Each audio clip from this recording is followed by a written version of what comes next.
तक छू जाए। कहानी का शीर्षक दिया और आंधी। भावात्मक, सौम्य और प्रेरणादायक स्वयं। बहुत समय पहले की बात है।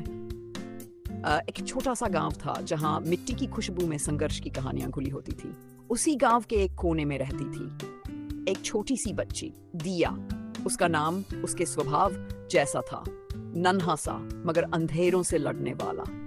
दिया 5वीं कक्षा में पढ़ती थी। उसके पापा एक मामूली किसान थे और माँ दूसरों के घरों में काम करती थी। घर में मुश्किलें थी मगर दिया के सपनों में कोई कमी नहीं थी। वह पढ़ना चाहती थी, बहुत कुछ, बहुत आगे तक। रोज सुबह दिया नंगे पांव खेतों के पास बने स्कूल जाती, हाथ में पुरानी कॉपी, एक टूटी पेंसिल और आंखों में सपनों की चमक। लेकिन उसके आसपास के लोग कहते, लड़कियां ज्यादा पढ़कर क्या करेंगी, आखिर में तो चूल्हा चौका ही करना है। पर दिया की माँ में उजर गया।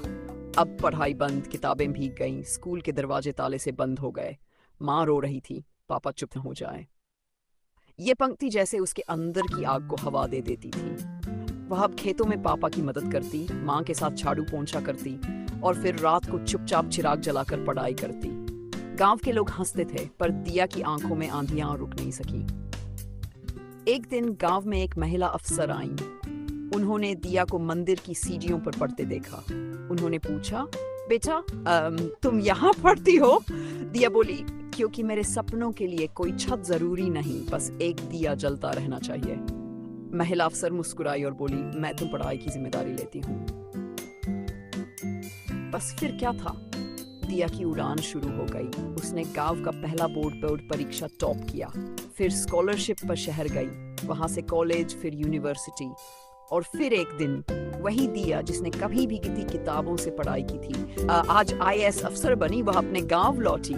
अब मंदिर की सीढ़ियों पर बैठने वाली लड़की गांव की लड़कियों को पढ़ाने के लिए स्कूल खोलने आई थी। गांव के लोग अब कहते थे, दिया सिर्फ नाम नहीं, वह असली रोशनी है। कहानी से सीख।